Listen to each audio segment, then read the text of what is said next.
Start with Bob Schron. Afternoon, Coach. Just real quick, the obvious question regarding Washington, 7 out of 8. Can you just talk about what you've seen and why they've turned it around and been so efficient? First of all, they're a really talented team. You know, when we played them last time in Washington, obviously their record wasn't what they expected or anything else, but they were getting all their guys back, you know, and I think that throughout this whole season, a lot of the storylines are about who's been available. And these guys just haven't had guys available in the early part of the season. They went through as tough of a deal with COVID and games being canceled and guys being unavailable and everything else as anybody in the league. And so it was just a matter of time before they started playing better. Now reeling off 7 out of 8 against the teams that they've beat, I mean, is really impressive. But they have good players. I think Scott's done a good job of keeping them in a great frame of mind up until they've gone on this run to kind of help them do that. And then, you know, they put guys in position to soar with their strengths on offense. They've got a number of shooters and a number of playmakers around Beal and Westbrook. And then defensively, they've really improved, and they're very handsy. They turn you over. They switch a lot off the ball. You know, you can't let the game get stagnant like we did a few weeks ago. Gary Washburn. Hey, Brad, 2 things. One, any update on Jalen? And secondly, how will you manage minutes time when the break is coming, you don't have any back-to-backs? You kind of just let guys let loose with the minutes, or how will you kind of manage the last 3 games? No, I mean, we're gonna do pretty much what we've done, Gary, with regard to minutes. I mean, I'm not gonna overdo Kimba's. Jason's been our highest minute player, and you know, I don't want to have to go as high as we've gone, but you know, obviously there's a challenge that comes with that when one of those guys are out. Jalen's going to be out tonight. He was a little bit sore yesterday. His knee flared up a little bit, very much day to day, but will be out tonight. Tim Bontemps.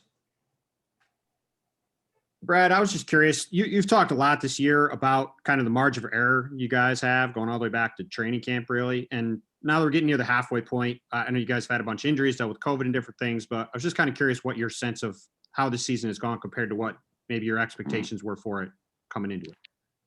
Well, I think when you go through it, Tim, and you lose any game that you think you could go back and have a chance to win, you're always going to wish for more.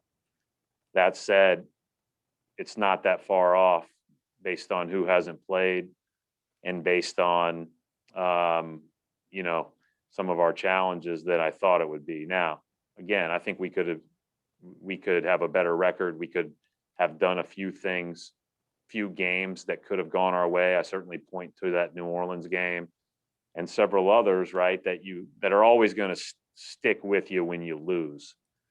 But we have a lot of work to do to like separate ourselves as better than where we are. And that's the reality of it. And I credit our guys for staying together, focusing on the things they can control, coming out, playing a little bit better on Friday to get us to feeling good about ourselves and preparing well and hopefully giving this our best shot tonight. But this is going to be very difficult. And that's a good thing. We need to accomplish some difficult things. We need to do some difficult things. Maybe that'll be the first sign that we can, or a good sign that we can move forward and be a little bit better record-wise than we've been. Final question for Coach Takeshi Shibata. Hello, Coach. Hi. Can you hear me? Yes. So I am from Tokyo, and I want to just ask you about it's not a game issue, but this year Hinkle Field House is used as one of the venue for the NCAA tournament. So can I ask you for your thoughts on it? Man, that's special to think about for me. I mean, it's not an ideal scenario because they're not playing the NCAA tournament all over the country, but you know, when I was a kid, the state championship had transitioned out of Hinkle and moved from Market Square Arena to the RCA Dome to ultimately Conseco Fieldhouse, now Bankers Life Fieldhouse. But a lot of those years prior to the state championship was in Hinkle, and a lot of our area's teams had to go through the state tournament in Hinkle to get to where they ultimately wanted to go. So everybody I knew as a kid wanted to play meaningful games in Hinkle Fieldhouse, whether you ended up going to college there or not. And it wasn't our route that my high school was in to play there, but it was a lot of my friends' route.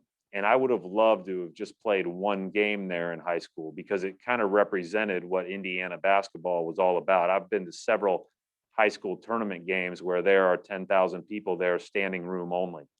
And to think about that they're going to play college tournament games in that building is special. And the only part that won't happen is it won't be standing room only because of the because obviously they're going to have to limit the number of fans. But that place is built for special moments, and there's nothing more special than the NCAA tournament.